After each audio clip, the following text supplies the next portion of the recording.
All right. Mo, the Jacksonville Jaguars hired Urban Meyer. What's your thoughts?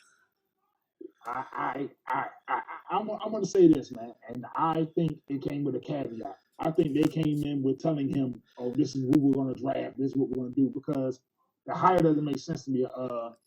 You kept Doug Marone, who had NFL coaching experience longer than what he was supposed to be there, and then you follow that up by bringing a dude in who hasn't coached in 2 years and has health issues. That just doesn't add up to me as far as wanting to win and wanting to catch up.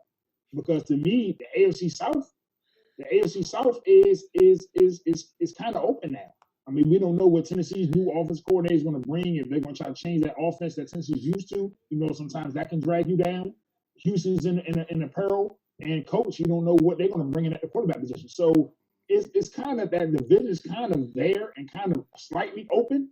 And now for you to make that kind of higher, I just don't. I didn't really like it. I think definitely he's going to draft. I wouldn't even be surprised if he drafts Fields, and but then it comes to what talent you have there.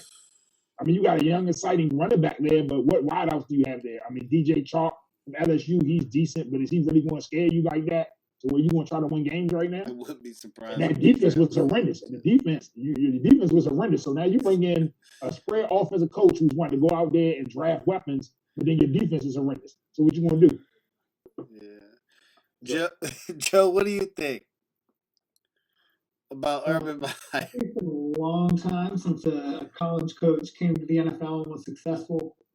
And first you're going to say Pete Carroll, but he was in the NFL, went to college.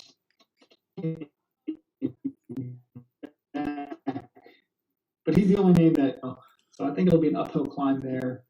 We talked about it a couple weeks ago. Where Urban Meyer's, he's been successful everywhere he's went, but got a bit of an egotistical reputation and a reputation of getting out while we're getting good, not really sticking through the tough times, which potentially inflates his success. But Jacksonville's roster is not good either. They do have a shot at Trevor Lawrence. If that's who they think they should take, like the rest of the world. So they have a chance to turn their franchise around. And I think Urban Meyer's is as good as anyone to take Trevor Lawrence from him. So okay. I think it'll be a couple years there. I don't think it'll be a drastic change. Okay. All right, Craig. Shut up. Your facial expressions are crazy. What do you think? Don't like it. I don't like Urban Meyer, man. I don't like him as a person. I don't like him I don't like him as a person. He's a great coach. I respect him as a coach, but as a person, I don't like the guy. Like he's not gonna be able to come in and like show off his college football championship rings. I think that's going to win the locker room over. I think that's going to get people to rah behind him. That's not going to work in the NFL. Like he's stepped up to the big boy league right now. So all that the ego that he has in college, this is how I did it, and that's not going to work in the NFL. Like this, that's not going to cut it. You're not dealing with 18 to 22-year-olds. You're dealing with guys who's in the 30s. You know what I'm saying? Like that's so. I don't think he's the right guy. And that's just not because I don't like him as a person, because I just don't think he's the right guy. Like I thought they should have went with Raheem Morris or maybe I don't know Eric Bieniemy. Like they could have Doug Peterson has a Super Bowl championship. Like yeah. I don't know why he's not hired. I kind of thought he would be, but so yeah, I can see that.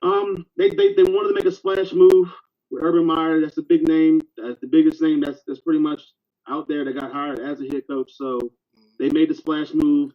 He gets Trevor Lawrence. I would assume if he doesn't take Trevor Lawrence, like they should just fire him immediately.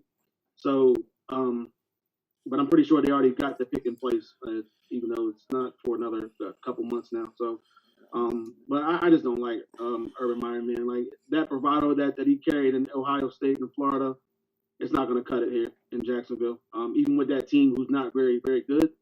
It's still not going to cut it because you got professional men, not kids, in that locker room, and you're not going to be able to come in there and talk to them and do whatever you did in college and think it's going to transfer over here to the pros. So, now I thought they could have went in a different direction. Urban Meyer, I think if he lasts 2 seasons and then all of a sudden he's going to come up with some type of condition or something's going to go on, or if there's some scandal behind the scenes, he's going to get out. It's whatever the case may be. He did it with both Florida and Ohio State. So, Jacksonville, good luck, man. Yeah, this hire was. They could have went so many different ways, man. They could have hired Eric Bieniemy. They could have hired Doug Peterson. They could have hired Robert Saleh. They could have hired a lot of people, but they'll learn. You know, when they hire Urban Meyer, and then he has the audacity. See, this is what we're talking about. He has the audacity to come out and say, "I'm not sold on Trevor Lawrence." Why would you say why? Why would you say that? You're gonna pick Fields over Lawrence? It's already going downhill, right? So then the Jets are like, "What?" Yeah, Right? So, I know the Jets probably sitting here like, I wish you would. what? Come on, man. That I just think Trevor Lawrence is he's a good prospect. I think he's gonna be a great NFL quarterback. He's been like that since a freshman. He's won.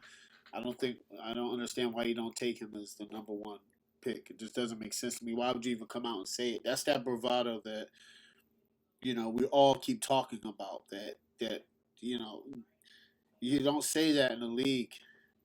I could just his press conferences are probably gonna be crazy.